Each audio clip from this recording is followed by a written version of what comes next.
Моќта на говорот, моќта на секој артикулиран збор. Не постои друг начин на светот за да се случи поголема трансформација во нашиот и воопшто во животот на другите од самиот збор. Говорот е основен атрибут во материјалната реалност. Тој произлегува од звукот на космичката вибрација. Оваа особина на вибраторно изразување ја имаме сите и е фундаментална должност на секој од нас, кој треба да ја користи оваа моќ за да чини добро и создава моќна, обемна трансформација. Вистина е дека секој човек има своји образци на мислење и говор. Тие ментални образци на нашиот говор, зборовите во себе имаат енергетски потенцијал. Кога зачестено користиме одредени зборови со кои се изразува некое действие или состојба, енергијата од нив се зголемува и утврдува и на одреден начин влие на нас самите, но и на другите суштества и околностите. Денес ве запознаваме со Марија Димишкова, дама која е вистински експерт кај нас за јавно говорење и која вистински ја користи оваа моќна алатка, овој подарок, за да создаде вистинска трансформација кај многумина од нас. Марија е инаку основач на првиот центар за јавно говорење наменет за индивидуални, групни и корпоративни тренинг програми за надминување трема од јавен настап, како и унапредување на презентацијските вештини. Овој пат се обидовме и ние пред нашиот објектив, таа да ја сподели својата успешна приказна каде и создадовме една реминисценција уште од раните детски денови. Па моите кажуваат дека сум прозборала на 6 месеци, така што мислам дека тоа е доволен доказ во однос на сето ова што го работам денеска. Бев најзборлеста во друштво, бев најзборлеста во мало, бев модератор или водител, не знам како точната титула или улога да си дадам кога станува збор за сите оние приредби, фестивали во паркот пред зградата во Карпаш 4 каде што живеевме и ден денес со некои од другарите од мало кога ќе се сретнам, се уште ги носам оние имиња на тогашни водители кои што беа актуелни и се уште сум меморирана во телефоните нивни со по некој од тие, со по некој од тие имиња, така што моите блиски кажуваат дека знаеле со што ќе се занимавам, а веројатно и јас некаде можеби втора, трета година средна веќе ми беше и мене јасно што точно ќе биде мојата животна определба, иако кога се запишав на можеби малку пребрзо, нели, ја диктирам приказна, меѓутоа кога се запишав, кога требаше да се запишам да го продолжам моето високо образование, сакав да студирам за портпарол. Во тоа време тука не можев да најдам студии кои што ќе одговорат на сето тоа. Најблиски приближни ми беа новинарството и комуникациите на Јустинијан I. Така што мојата желба беше само да зборувам и многу често кога ќе се сретнам со другарките од основно и од средно, ме потсетуваат дека единствена моја желба била да имам луѓе кои што ќе ме слушаат. Сега малку се сменија работите. Улогата ни животот да ме слуша некој, да, си течеше, меѓутоа денеска веќе имаме друга таргет група или друга публика која што ме слуша, ако може да се нарече така. Така што денеска улогата ми е малку поинаква од тие водителските или модераторските води во кои што сум била на почетокот. Марија е дипломиран новинар, а од 2014 и магистар по односи со јавноста. Оно што е куриозитет за неа е дека во 2006 е избрана за најдобар оратор средношколец на град Скопје, признание од Американската развојна агенција USAID. Една важна одлика за нашите животни способности, потенцијали и квалитети е стимулот кој несебично ќе го добиеме од нашите даскали, просветни работници, бидејќи во најголем дел улогата на вистинскиот посветен и квалитетен наставник во образовниот систем треба и повеќе да се вреднува. Така и во животната приказна кај Марија. Талентот за говорење кај неа прва го детектира професорката по македонски јазик, која всушност била и иницијатор да учествува на надпреварот по јавно говорење. Морам да кажам дека во тој период од некаде од кај 11-тата до кај 13-тата година бев малку поповлечена. Веројатно тој пубертет малку поинаку се одрази кај мене, така што не сакав многу да бидам во преден план и да бидам во фокус. Меѓутоа, средношколските години беа еден период во гимназијата Ѓорги Димитров во кој што веројатно тогашната професорка по македонски јазик Наташа Симеонова Ацевска, се надевам дека можеби ќе го гледа ова интервју, всушност е најзаслужна за сето она што сум јас денеска, затоа што таа го препозна талентот и во тоа време ме пријави на едно образовно рандеву, тоа беа надпревари на кои што се пријавуваа сите средни училишта во градот Скопје. И во склоп, во рамки на тие надпревари, имаше надпревар по говорништво. Ме пријави и ми кажа дека јас ќе го представувам средното училиште. Зборував со тема која што тогаш беше многу популарна, затоа што тогаш во Македонија започнуваше цутот на вештината или техниката, не знам како точно да се изразам фенг шуи, така што зборував за една тема која што побуди навистина многу голем интерес и кај комисијата која што беше дел од надпреварот, и кај публиката која што беше присутна, па и кај соучениците мои кои што ми беа дел од сето она што се случуваше. И ако се вратам сега години, како кажувам години, а навистина се години во прашање, станува збор за еден период во кој што јас се соочував со некои своји собствени стравови кога станува збор за јавниот настап и јавното појавување. Не беа фокусирани на тоа што ќе кажам или дали ќе погрешам во однос на сето она што го споделувам, туку беа исклучително поврзани со моментот како јас изгледав во тој период од мојата младост или моето растење и созревање. Немав точно 40 килограми, бев премногу слаба и се сеќавам дека главниот страв кој што ме водеше во тој период беше таа говорница на која што зборував да не ме покрие, прикрие и во самата просторија само да се слуша гласот мој и содржината која што ја зборувам. Меѓутоа, сето тоа како манифестации, како да кажам сомнеш за многу кратко време беа побиени и бев избрана за најдобар оратор на територија на град Скопје. Тоа беше 2006 година. Да, и тогаш веќе се беше јасно. Беше јасно како ќе се одвиваат нештата. Споменав дека сакав да бидам многу портпарол, но се запишав на студиите по новинарство, потоа продолжив на односи со јавност магистерските студии на Јустинијан I. Кога ги завршив новинарските студии на Јустинијан, влегов во она златна школа или оние златни најубави времиња и денови на македонската радиотелевизија, каде што поминав школата за дикција, за говорништво. Работев околу 6 месеци со прекрасната Ленча Смилевска, која што всушност ги избруси сите оние делови кои што ми фалеа, ми недостигаа во начинот на комуникација и зборување.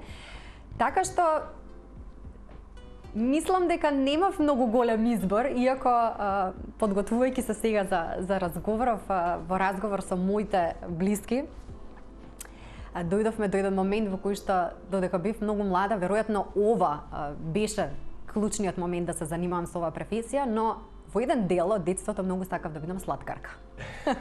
Всушност сакав да бидам дегустатор на сладки и таа никоја желба се уште ситлее, да кажеме, така што можеби во некои денови кога ќе се пензионирам од сето ова што го работам сега, можеби ќе отвориме и некоја сладкарница во срцето на Скопје. Многу често како растев, знаеа моите да се пошегуваат на моја сметка од типот на кога ќе погрешав нешто дома,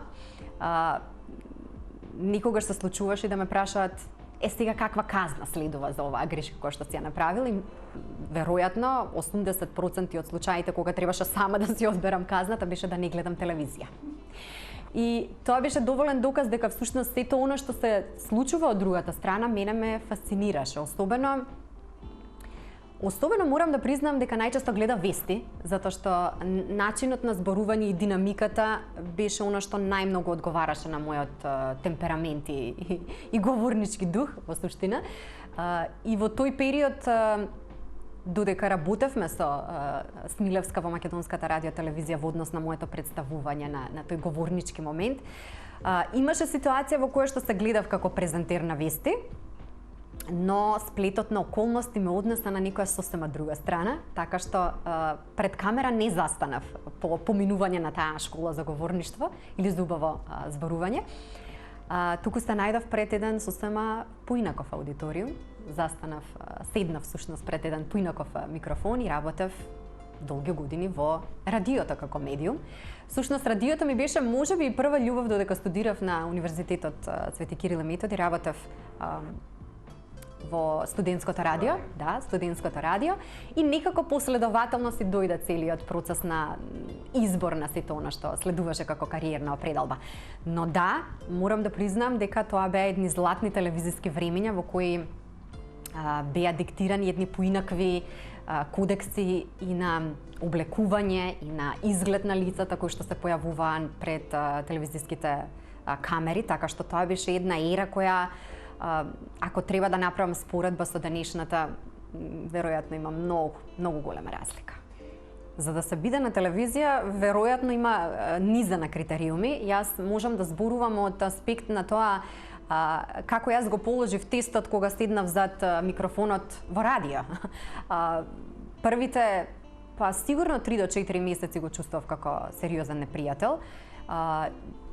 И имаше моменти во кои што ми се сплеткуваше јазикот, имаше моменти во кои што и губев воздух, имаше моменти во кои што го потребував оној кризен менеджмент за намалување на тремата и возбудата која што ја чувствував од другата страна. Имаше моменти во кои што многу често го грешев акцентирањето на зборовите кои што ги читав. Начинот на презентирање на радио е посебна магија. И тука треба да се соберат сите оние квалитети и таленти кои што ги поседувате. Не може било кој да седне зад пултот или зад микрофонот, затоа што прво треба да чувствувате огромна одговорност. За некој да зборува во етер, независно дали се појавува пред камера или зборува на радио, треба да се носи со моментот дека има многу голема одговорност, дека има публика која што го слуша и дека благодарение на неговиот глас се развива одредена кохезија или врска помеѓу самиот презентер и публиката која што е од другата страна. И моментот да останеш фокусиран на оно што го кажуваш, затоа што веројатно тоа е најголемата придобивка во процесот на работењето и се разбира енергијата која што ја носиш, нели? Медиумската писменост во 21 век е вештина од суштинско значење. Нашите деца 24/7 живеат во свет на моќни медиуми. Забележано е драстично зголемување на времето што децата и младите го менуваат со медиумите во последната деценија. Неодамнешно истражување покажува дека децата на возраст од 8 до 18 години во просек трошат по 7 часа на содржини во медиумите, надвор од училишните активности и обврски. Ако добро се користат, медиумите може да ги забавуваат и информираат нашите деца на позитивни начини. Меѓутоа, со оглед дека повеќето деца не се научени за смислено користење на медиумите, голем број на медиумски пораки придонесуваат за проблеми со јавното здравје. Со оглед на тоа дека Марија долго време работи во медиумот, кој го користи и денес максимално за да ја пренесе точната информација, да обезбеди потребна едукација и своевидна медиумска писменост. Ја прашавме и за новите начини денес, кои што се користат како алотки или пак медиумски платформи, кои ги користиме особено младите, популација, каде се забележува се поголем сиромашен вокабулар и несоцијални вештини помеѓу своите врсници. Медиумската писменост бара повеќе аспекти, повеќе точки на делување кај не само кај помладата, туку и кај повозрасната публика или таргет група која што ни е важна. Веројатно би се посветила на голем број на кампањи. Ние имавме и имаме се уште кампања за медиумска писменост. На македонската радио-телевизија иде еден прекрасен проект кој што го води Линча Смилевска во однос на употребата на јазикот, негување на јазикот, правилното користење на македонскиот јазик. Но не сум сигурна колку дозволуваме тоа да допре кај нас. Освен ние кои што се занимаваме со оваа дејност. Само ние кои што, нели, говорењето, зборувањето и презентирството ни се секојдневие, да. Оно што загрижува веројатно е тоа што најголемото внимание е сега фокусирано на оние екрани пред кои што сме заробени. Ние визуелно комуницираме, ние не комуницираме. Јас и кога ќе дојде клиент од помладата генерација, круцијалниот проблем кој што го чувствува е како да комуницира со соучениците, како да комуницира со професорите на училиште, како да им каже на родителите дома она што сака да го каже, затоа што многу полесно им е да напишат SMS порака или дискомуницираат на некоја од социјалните мрежи. Тука се губи чувството за комуникација, тука се губи чувството за енергија во онаа тет-а-тет комуникација, тука се губи живоста во комуницирањето. Така што таа медиумска писменост е тема која што веројатно последниве неколку години се провлекува во различни кампањи, во различни проекти од различни организации, но она што ме загрижува е колку допира до публиката на која што е насочена. Оно што мене ме загрижува е моментот на овој развивање на овој нов тренд на комуницирање со публиката исклучително ме вознемирува затоа што новата генерација на млади ликови веќе започнаа да имаат погрешни идоли. И тоа е нешто што се чувствува низ мојата работа, барем со помладата група на клиенти. Во неколку прилики имам споменато дека младите генерации се подобро го знаат англискиот јазик, а се помалку го говорат македонскиот јазик, и тоа е една од круцијалните грешки кои што се случуваат на нова млада генерација, на луѓе кои што се оформуваат и се градат како личности. Оно што веројатно короната го донесе како пандемија беше стил на комуницирање на кој што сите не моравме, туку требаше да се прилагодиме. И успеваа само оние кои што успеа да се прилагодат. Како што велиш, се прават студија по дома, се снимаат подкасти, се појавуваат лица кои што се компетентни, не се компетентни да зборуваат на одредени теми, протнуваат начин и стил на говорење кој што не кореспондира со таа таргет група на која што се обраќаат, и тука се создаваат сите оние тегоби кои што ги споменавме пред малку, така што не можам да дадам конкретен став дали ми одговараат како програми и како начини на комуницирање со публика, но оно што сакам и можеби да го испратам како апел во дадениот момент е всушност да се посвети малку повеќе внимание на начинот на кој што се пласираат сите тие содржини кои што денеска ги гледаме и на кои што сме сведоци. Баш во еден неврзан разговор пред неколку дена зборував за еден тренд кој што го забележувам на телевизиите во моментов. Значи, надвор од оние информативни програми, зборувам за оние програми во кои што се нуди некаква забава. Користење на многу сленгови, користење на кратење на зборовите, зашо, пошо. Тоа се некои зборови кои што, како да кажам, не го оддаваат моментот дека не си запознаен со македонскиот јазик или дека не си внимателен во користењето и употребата на јазикот, туку ја илустрираат твојата мрзеливост во моментот да понудиш нешто квалитетно во процесот на твоето комуницирање и тие неколку минути кои што ти се дадени да се обратиш пред камера. И тука е круцијалниот тој момент, веројатно, на кој што треба да работиме. Две страни има во приказната. На кому се дава, всушност кому се дава минутажа на телевизиите за да зборува за одредена тема и проблематика и како тоа го прави. Пак ќе кажам, овој тренд кој што сега некако си го трасира патот и кој што регуларно доби многу голема публика, особено млада публика од нашиве простори, е момент на кој што треба да работиме. Тука да се постави таа регулатива, што е оно што се пласира, што е оно што се гледа на интернет, како комуницираат младите луѓе меѓу себе. Пандемијата си го направи, ќе го повторам како уште еден важен сегмент во комуницирањето на светов. Пандемијата си го направи своето, па излегува многу студии од тоа дека се помала и помала е концентрацијата на луѓето од другата страна да читаат, да слушаат, да гледаат одредени содржини. Па така денеска корисникот на Инстаграм или Фејсбук или која и да е социјална мрежа, веројатно своето време и својата концентрација и умствен капацитет ќе го посвети на одреден говор кој што го слуша во време траење од, да кажеме, минута и пол, отколку да седне и да прочита одредена колумна која што е напишана од релевантен и истакнат новинар во нашава земја. Се случуваат доста големи тектонски пореметувања кога станува збор за комуникацијата, но она што веројатно не држи сите нас во игра или не држи во целиот овој океан на информираност е да што е можно поподготвени и пореализирани излеземе од процесот на информирање. И покрај тоа што незиното портфолио е недополнето. Најдобар оратор средношколец на град Скопје. Во 2009 пак прогласена за најдобар оратор на ораторските вечери Иво Пухан на правниот факултет Јустинијан I во Скопје. Марија е прв добитник на специјалната награда Бранко Ѓорчев за најдобар сценски настап во Македонија. Морам да признам дека ораторските вечери беа веројатно кого и да прашате од луѓето кои што настапувале на оваа манифестација, дека беа едни од најубавите периоди од нашето студирање. Ораторските вечери беа момент на кој што всушност имаше првенствено многу голема дружба помеѓу сите нас кои што бевме дел од истата манифестација.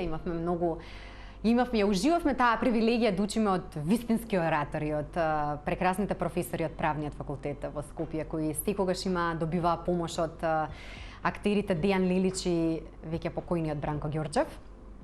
И беа денови во кои што всушност се трасираше патот на многу лица кои што сега ги гледаме како портпароли или како одредени јавни личности по медиумите.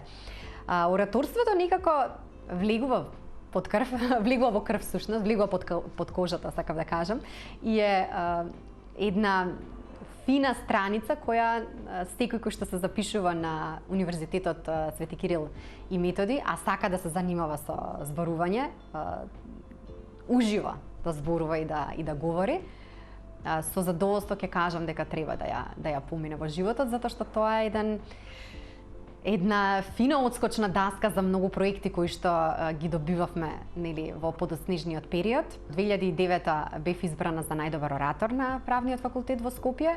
2014 година,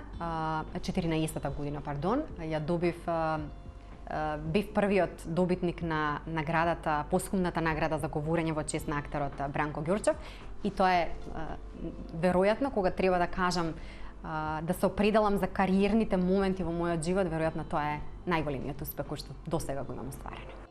Во 2019 година Марија ја надополнува својата животна приказна формирање на центар за јавно говорење во тој период и единствен едукативен центар во државата, наменет за унапредување на јавен настап и презентацијски вештини.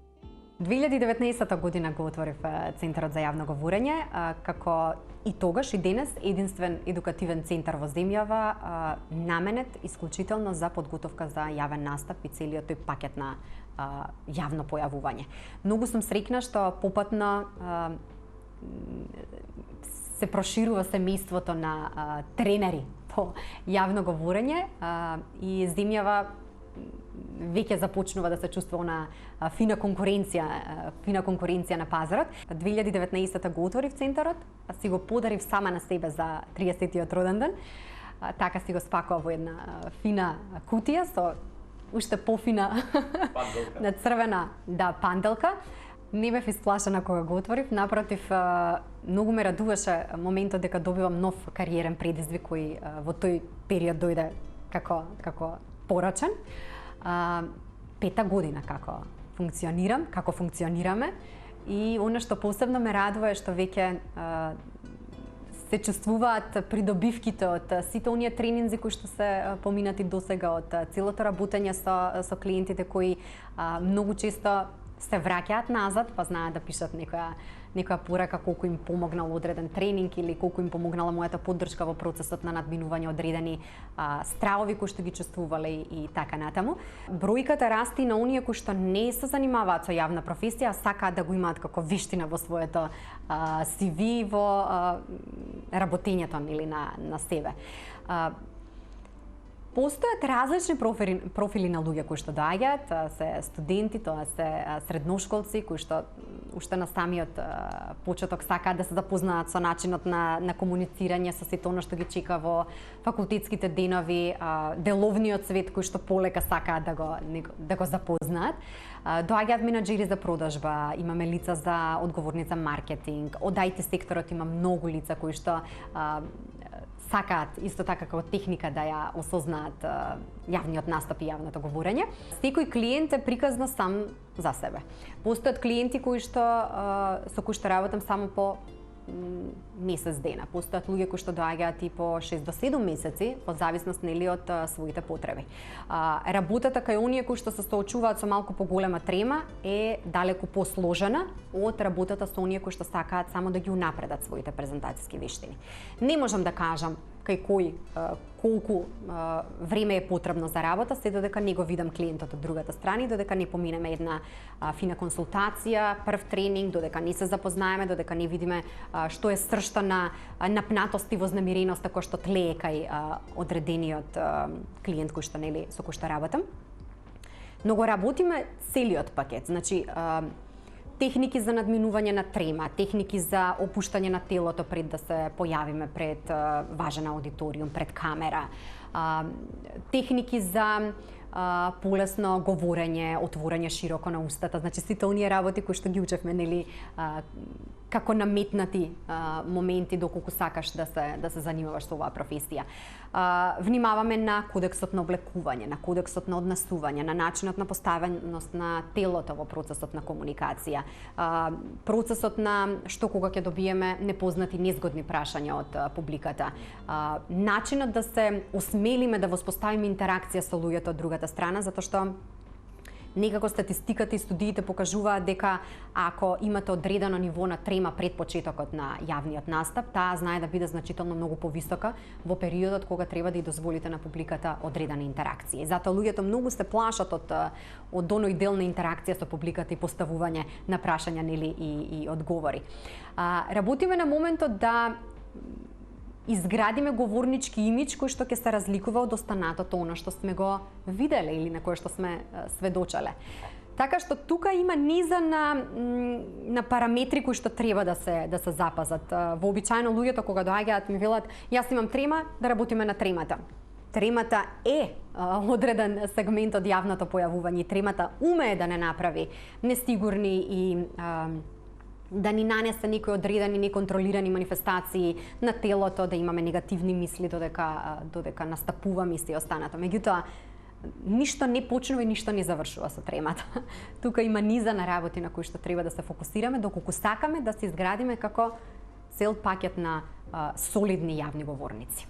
Ние работиме еден тренинг неделно, така што по тие 4 тренинзи веќе се забележува и ние правиме една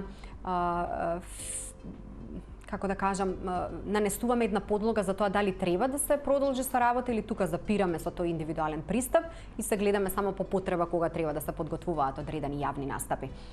После првиот месец се забележува веќе добар резултат. Кај некој тој резултат останува, а кај некој нели треба уште малку време за да се добие комплетната слика. Морам да признам дека секојдневно вообичаено клиентите кои што доаѓаат во Центарот за јавно говорење, нивните настапи ги гледам на телевизија кога се појавуваат, така што многу често се случува откако ќе завршам со дневните обврски да погледнам што е она што сработиле во процесот на нели тренирање кај мене. Така што многу често си разменуваме повратни информации во однос на тоа што треба да се коригира, да се охрабриме малку повеќе во процесот нели на јавно појавување и работам во тој процес да ги научам луѓето да се слушаат во начинот на комуницирање со светот, со останатите, независно со колку луѓе комуницираат од другата страна.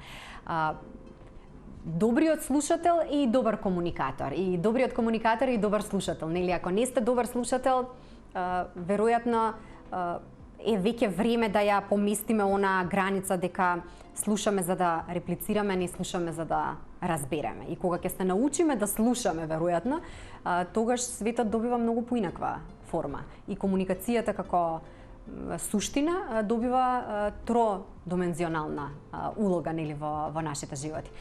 Така што начинот на слушање игра многу голема улога во процесот на комуницирање и она што им недостига на голем број од денешните комуникатори, говорници, независно во која група ќе ги сместиме, токму тоа. Не се добри слушатели. Акцентот да се стави на љубовта кон она што го правите во животот. Ако сакате да комуницирате пред аудиториум, пред публика, ова е вистинска можност да го дополните, да кажам, тоа кариерно CV кога станува збор за вештини и техники со кои што располагате. Ги поканувам сите гледачи кои што сакаат да ги подобрат своите презентацијски вештини, сакаат да намалат вознемиреноста кој што чувствуваат можеби пред одредено јавно појавување, сакаат да го совршат говорот на тело, начинот на гестикулација, начинот на кој што се представуваме од секој можен аспект во одредена јавна средина, да се пријават на некој од тренинзите во Центар за јавно говорење и да креираме успешни јавни говорници, да ја дадеме на Македонија успешни јавни говорници.